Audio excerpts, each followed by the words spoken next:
پناہ مانگتا ہوں اللہ کی شیطان مردود سے، اللہ کے نام سے جو رحمان اور رحیم ہے۔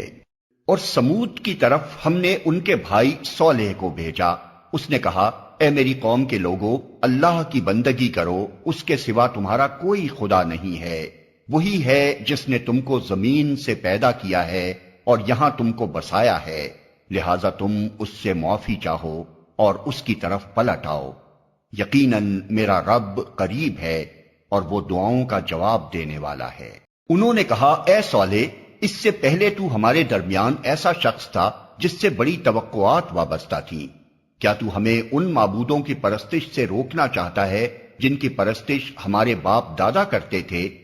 تو جس طریقے کی طرف ہمیں بلا رہا ہے اس کے بارے میں ہم کو سخت شبہ ہے، جس نے ہمیں خلجان میں ڈال رکھا ہے۔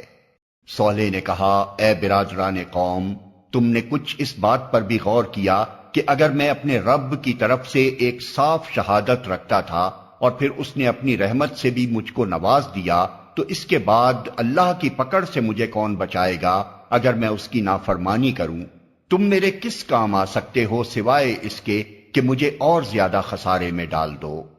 اور اے میری قوم کے لوگو، دیکھو یہ اللہ کی اونٹنی تمہارے لیے ایک نشانی ہے، اسے خدا کی زمین میں چرنے کے لیے آزاد چھوڑ دو، اس سے ذرا تعرض نہ کرنا، ورنہ کچھ زیادہ دیر نہ گزرے گی کہ تم پر خدا کا عذاب آ جائے گا۔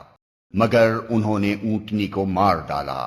اس پر صالح نے ان کو خبردار کر دیا کہ بس اب 3 دن اپنے گھروں میں اور رہ بس لو، یہ ایسی میعاد ہے جو جھوٹی نہ ثابت ہوگی۔ آخر کار جب ہمارے فیصلے کا وقت آ گیا تو ہم نے اپنی رحمت سے صالح کو اور ان لوگوں کو جو اس کے ساتھ ایمان لائے تھے بچا لیا اور اس دن کی رسوائی سے ان کو محفوظ رکھا۔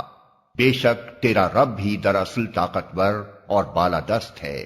رہے وہ لوگ جنہوں نے ظلم کیا تھا تو ایک سخت دھماکے نے ان کو دھر لیا، اور وہ اپنی بستیوں میں اس طرح بے حس و حرکت پڑے کے پڑے رہ گئے کہ گویا وہ وہاں کبھی بسے ہی نہ تھے۔ سنو، سمود نے اپنے رب سے کفر کیا، سنو، دور پھینک دیے گئے سمود۔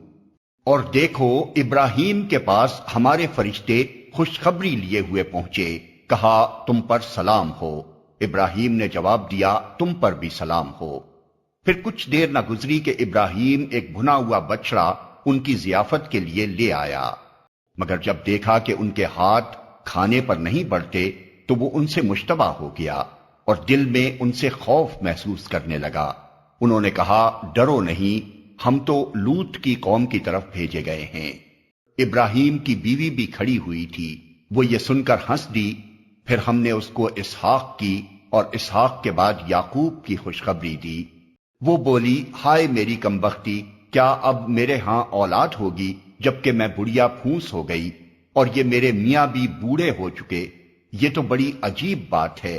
فرشتوں نے کہا، اللہ کے حکم پر تعجب کرتی ہو؟ ابراہیم کے گھر والوں، تم لوگوں پر تو اللہ کی رحمت اور اس کی برکتیں ہیں، اور یقیناً اللہ نہایت قابل تعریف اور بڑی شان والا ہے۔ پھر جب ابراہیم کی گھبراہٹ دور ہو گئی اور اولاد کی بشارت سے اس کا دل خوش ہو گیا تو اس نے قوم لوط کے معاملے میں ہم سے جھگڑا شروع کیا۔ حقیقت میں ابراہیم بڑا حلیم اور نرم دل آدمی تھا اور ہر حال میں ہماری طرف رجوع کرتا تھا۔ آخر کار ہمارے فرشتوں نے اس سے کہا، اے ابراہیم، اس سے باز آ جاؤ، تمہارے رب کا حکم ہو چکا ہے، اور اب ان لوگوں پر وہ عذاب آ کر رہے گا جو کسی کے پھیرے نہیں پھر سکتا۔ اور جب ہمارے فرشتے لوط کے پاس پہنچے تو ان کی آمد سے وہ بہت گھبرایا اور دل تنگ ہوا اور کہنے لگا کہ آج بڑی مصیبت کا دن ہے۔ ان مہمانوں کا آنا تھا کہ اس کی قوم کے لوگ بے اختیار اس کے گھر کی طرف دوڑ پڑے۔ پہلے سے وہ ایسی ہی بدکاریوں کے خوگر تھے۔ لوط نے ان سے کہا، بھائیو، یہ میری بیٹیاں موجود ہیں، یہ تمہارے لیے پاکیزہ تر ہیں، کچھ خدا کا خوف کرو اور میرے مہمانوں کے معاملے میں مجھے ذلیل نہ کرو۔ کیا تم میں کوئی بھلا آدمی نہیں؟ انہوں نے جواب دیا، تجھے تو معلوم ہی ہے کہ تیری بیٹیوں میں ہمارا کوئی حصہ نہیں ہے، اور تو یہ بھی جانتا ہے کہ ہم چاہتے کیا ہیں۔ لوط نے کہا، کاش میرے پاس اتنی طاقت ہوتی کہ تمہیں سیدھا کر دیتا یا کوئی مضبوط سہارا ہی ہوتا کہ اس کی پناہ لیتا۔ تب فرشتوں نے اس سے کہا کہ اے لوط، ہم تیرے رب کے بھیجے ہوئے فرشتے ہیں، یہ لوگ تیرا کچھ نہ بگاڑ سکیں گے، بس تو کچھ رات رہے اپنے اہل و عیال کو لے کر نکل جا، اور دیکھو تم میں سے کوئی شخص پیچھے پلٹ کر نہ دیکھے، مگر تیری بیوی ساتھ نہیں جائے گی، کیونکہ اس پر بھی وہی کچھ گزرنے والا ہے جو ان لوگوں پر گزرنا ہے۔ ان کی تباہی کے لیے صبح کا وقت مقرر ہے، صبح ہوتے اب دیر ہی کتنی ہے۔ پھر جب ہمارے فیصلے کا وقت آ پہنچا تو ہم نے اس بستی کو تلپٹ کر دیا اور اس پر پکی ہوئی مٹی کے پتھر تابڑ توڑ برسائے، جن میں سے ہر پتھر تیرے رب کے ہاں نشان زدہ تھا، اور ظالموں سے یہ سزا کچھ دور نہیں ہے۔ اور مدین والوں کی طرف ہم نے ان کے بھائی شعیب کو بھیجا، اس نے کہا اے میری قوم کے لوگو، اللہ کی بندگی کرو، اس کے سوا تمہارا کوئی خدا نہیں ہے، اور ناپ تول میں کمی نہ کیا کرو۔ آج میں تم کو اچھے حال میں دیکھ رہا ہوں، مگر مجھے ڈر ہے کہ کل تم پر ایسا دن آئے گا جس کا عذاب سب کو گھیر لے گا۔ اور اے برادران قوم، ٹھیک ٹھیک انصاف کے ساتھ پورا ناپو اور تولو، اور لوگوں کو ان کی چیزوں میں گھاٹا نہ دیا کرو، اور زمین میں فساد نہ پھیلاتے پھرو۔ اللہ کی دی ہوئی بچت تمہارے لیے بہتر ہے اگر تم مومن ہو، اور بہرحال میں تمہارے اوپر کوئی نگران کار نہیں ہوں۔ انہوں نے جواب دیا اے شعیب، کیا تیری نماز تجھے یہ سکھاتی ہے کہ ہم ان سارے معبودوں کو چھوڑ دیں جن کی پرستش ہمارے باپ دادا کرتے تھے، یا یہ کہ ہم کو اپنے مال میں اپنے منشا کے مطابق تصرف کرنے کا اختیار نہ ہو؟ بس تو ہی تو ایک عالی ظرف اور راست باز آدمی رہ گیا ہے۔ شعیب نے کہا بھائیو، تم خود ہی سوچو، اگر میں اپنے رب کی طرف سے ایک کھلی شہادت پر تھا اور پھر اس نے اپنے ہاں سے مجھ کو اچھا رزق بھی عطا کیا، تو اس کے بعد میں تمہاری گمراہیوں اور حرام خوریوں میں تمہارا شریک حال کیسے ہو سکتا ہوں؟ اور میں ہرگز یہ نہیں چاہتا کہ جن باتوں سے میں تم کو روکتا ہوں ان کا خود ارتکاب کروں۔ میں تو اصلاح کرنا چاہتا ہوں جہاں تک بھی میرا بس چلے، اور یہ جو کچھ میں کرنا چاہتا ہوں اس کا سارا انحصار اللہ کی توفیق پر ہے، اسی پر میں نے بھروسہ کیا، اور ہر معاملے میں اسی کی طرف میں رجوع کرتا ہوں۔ اور اے برادران قوم، میرے خلاف تمہاری ہٹ دھرمی کہیں یہ نوبت نہ پہنچا دے کہ آخر کار تم پر بھی وہی عذاب آ کر رہے جو نوح یا ہود یا صالح کی قوم پر آیا تھا، اور لوط کی قوم تو تم سے کچھ زیادہ دور بھی نہیں ہے۔ دیکھو، اپنے رب سے معافی مانگو اور اس کی طرف پلٹ آؤ، بے شک میرا رب رحیم ہے اور اپنی مخلوق سے محبت رکھتا ہے۔ انہوں نے جواب دیا اے شعیب، تیری بہت سی باتیں تو ہماری سمجھ ہی میں نہیں آتی، اور ہم دیکھتے ہیں کہ تو ہمارے درمیان ایک بے زور آدمی ہے۔ تیری برادری نہ ہوتی تو ہم کبھی کا تجھے سنگسار کر چکے ہوتے۔ تیرا بلبوتا تو اتنا نہیں ہے کہ ہم پر بھاری ہو۔ شعیب نے کہا بھائیو، کیا میری برادری تم پر اللہ سے زیادہ بھاری ہے کہ تم نے برادری کا تو خوف کیا اور اللہ کو بالکل پس پشت ڈال دیا؟ جان رکھو کہ جو کچھ تم کر رہے ہو وہ اللہ کی گرفت سے باہر نہیں ہے۔ اے میری قوم کے لوگو، تم اپنے طریقے پر کام کیے جاؤ اور میں اپنے طریقے پر کرتا رہوں گا۔ جلدی ہی تمہیں معلوم ہو جائے گا کہ کس پر ذلت کا عذاب آتا ہے اور کون جھوٹا ہے۔ تم بھی انتظار کرو اور میں بھی تمہارے ساتھ چشم برا ہوں۔ آخر کار جب ہمارے فیصلے کا وقت آ گیا تو ہم نے اپنی رحمت سے شعیب اور اس کے ساتھی مومنوں کو بچا لیا، اور جن لوگوں نے ظلم کیا تھا ان کو ایک سخت دھماکے نے ایسا پکڑا کہ وہ اپنی بستیوں میں بے حس و حرکت پڑے کے پڑے رہ گئے، گویا وہ کبھی وہاں رہے بسے ہی نہ تھے۔ سنو، مدین والے بھی دور پھینک دیے گئے جس طرح سمود پھینکے گئے تھے، اور موسیٰ کو ہم نے اپنی نشانیوں اور کھلی کھلی سند ماموریت کے ساتھ فرعون اور اس کے آیان سلطنت کی طرف بھیجا، مگر انہوں نے فرعون کے حکم کی پیروی کی، حالانکہ فرعون کا حکم راستی پر نہ تھا۔ قیامت کے روز وہ اپنی قوم کے آگے آگے ہوگا اور اپنی پیشوائی میں انہیں دوزخ کی طرف لے جائے گا۔ کیسی بدتر جائے ورود ہے یہ جس پر کوئی پہنچے، اور ان لوگوں پر دنیا میں بھی لعنت پڑی اور قیامت کے روز بھی پڑے گی۔ کیسا برا صلہ ہے یہ جو کسی کو ملے۔ یہ چند بستیوں کی سرگزشت ہے جو ہم تمہیں سنا رہے ہیں، ان میں سے بعض اب بھی کھڑی ہیں اور بعض کی فصل کٹ چکی ہے، ہم نے ان پر ظلم نہیں کیا، انہوں نے آپ ہی اپنے اوپر ستم ڈھایا۔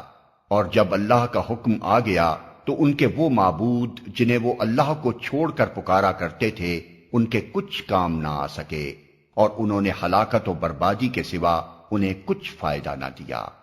اور تیرا رب جب کسی ظالم بستی کو پکڑتا ہے تو پھر اس کی پکڑ ایسی ہی ہوا کرتی ہے، فی الواقع اس کی پکڑ بڑی سخت اور دردناک ہوتی ہے۔ حقیقت یہ ہے کہ اس میں ایک نشانی ہے ہر اس شخص کے لیے جو عذاب آخرت کا خوف کرے۔ وہ ایک دن ہوگا جس میں سب لوگ جمع ہوں گے، اور پھر جو کچھ بھی اس روز ہوگا سب کی آنکھوں کے سامنے ہوگا۔ ہم اس کے لانے میں کچھ بہت زیادہ تاخیر نہیں کر رہے ہیں، بس ایک گنی چنی مدت اس کے لیے مقرر ہے۔ جب وہ آئے گا تو کسی کو بات کرنے کی مجال نہ ہوگی الا یہ کہ خدا کی اجازت سے کچھ عرض کرے۔ پھر کچھ لوگ اس روز بدبخت ہوں گے اور کچھ نیک بخت۔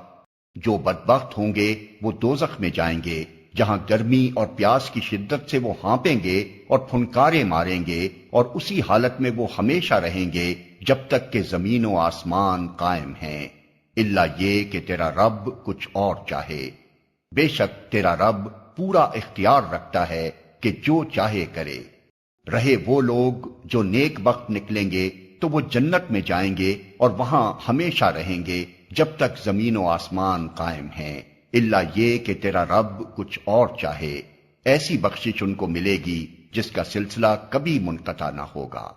پس اے نبی، تو ان معبودوں کی طرف سے کسی شک میں نہ رہ جن کی یہ لوگ عبادت کر رہے ہیں، یہ تو بس لکیر کے فقیر بنے ہوئے اسی طرح پوجا پاٹ کیے جا رہے ہیں جس طرح پہلے ان کے باپ دادا کرتے تھے، اور ہم ان کا حصہ انہیں بھرپور دیں گے بغیر اس کے کہ اس میں کچھ کاٹ کسر ہو۔ ہم اس سے پہلے موسیٰ کو بھی کتاب دے چکے ہیں، اور اس کے بارے میں بھی اختلاف کیا گیا تھا، جس طرح آج اس کتاب کے بارے میں کیا جا رہا ہے جو تمہیں دی گئی ہے۔ اگر تیرے رب کی طرف سے ایک بات پہلے ہی طے نہ کر دی گئی ہوتی تو ان اختلاف کرنے والوں کے درمیان کبھی کا فیصلہ چکا دیا گیا ہوتا۔ یہ واقعہ ہے کہ لوگ اس کی طرف سے شک اور خلجان میں پڑے ہوئے ہیں، اور یہ بھی واقعہ ہے کہ تیرا رب انہیں ان کے اعمال کا پورا پورا بدلہ دے کر رہے گا، یقیناً وہ ان کی سب حرکتوں سے باخبر ہے۔ پس اے محمد، تم اور تمہارے وہ ساتھی جو کفر و بغاوت سے ایمان و طاعت کی طرف پلٹ آئے ہیں، ٹھیک ٹھیک راہ راست پر ثابت قدم رہو جیسا کہ تمہیں حکم دیا گیا ہے، اور بندگی کی حد سے تجاوز نہ کرو۔ جو کچھ تم کر رہے ہو اس پر تمہارا رب نگاہ رکھتا ہے۔ ان ظالموں کی طرف ذرا نہ جھکنا ورنہ جہنم کی لپیٹ میں آ جاؤ گے، اور تمہیں کوئی ایسا ولی اور سرپرست نہ ملے گا جو خدا سے تمہیں بچا سکے، اور کہیں سے تم کو مدد نہ پہنچے گی۔ اور دیکھو، نماز قائم کرو دن کے دونوں سروں پر اور کچھ رات گزرنے پر، در حقیقت نیکیاں برائیوں کو دور کر دیتی ہیں۔ یہ ایک یاد دہانی ہے ان لوگوں کے لیے جو خدا کو یاد رکھنے والے ہیں، اور صبر کر، اللہ نیکی کرنے والوں کا اجر کبھی ضائع نہیں کرتا۔ پھر کیوں نہ ان قوموں میں سے جو تم سے پہلے گزر چکی ہیں ایسے اہل خیر موجود رہے جو لوگوں کو زمین میں فساد برپا کرنے سے روکتے۔ ایسے لوگ نکلے بھی تو بہت کم جن کو ہم نے ان قوموں میں سے بچا لیا، ورنہ ظالم لوگ تو انہی مزوں کے پیچھے پڑے رہے جن کے سامان انہیں فراوانی کے ساتھ دیے گئے تھے، اور وہ مجرم بن کر رہے۔ تیرا رب ایسا نہیں ہے کہ بستیوں کو ناحق تباہ کر دے حالانکہ ان کے باشندے اصلاح کرنے والے ہوں۔ بے شک تیرا رب اگر چاہتا تو تمام انسانوں کو ایک گروہ بنا سکتا تھا، مگر اب تو وہ مختلف طریقوں کی پر چلتے رہیں گے، اور بے راہ رویوں سے صرف وہ لوگ بچیں گے جن پر تیرے رب کی رحمت ہے۔ اسی آزادی انتخاب و اختیار کے لیے ہی تو اس نے انہیں پیدا کیا تھا، اور تیرے رب کی وہ بات پوری ہو گئی جو اس نے کہی تھی کہ میں جہنم کو جن اور انسان سب سے بھر دوں گا۔ اور اے محمد، یہ پیغمبروں کے قصے جو ہم تمہیں سناتے ہیں وہ چیزیں ہیں جن کے ذریعے سے ہم تمہارے دل کو مضبوط کرتے ہیں۔ ان کے اندر تم کو حقیقت کا علم ملا، اور ایمان لانے والوں کو نصیحت اور بیداری نصیب ہوئی۔ رہے وہ لوگ جو ایمان نہیں لاتے تو ان سے کہہ دو کہ تم اپنے طریقے پر کام کرتے رہو اور ہم اپنے طریقے پر کیے جاتے ہیں، انجام کار کا تم بھی انتظار کرو اور ہم بھی منتظر ہیں۔ آسمانوں اور زمین میں جو کچھ چھپا ہوا ہے سب اللہ کے قبضہ قدرت میں ہے، اور سارا معاملہ اسی کی طرف رجوع کیا جاتا ہے۔ پس اے نبی تو اس کی بندگی کر اور اسی پر بھروسہ رکھ، جو کچھ تم لوگ کر رہے ہو تیرا رب اس سے بے خبر نہیں ہے۔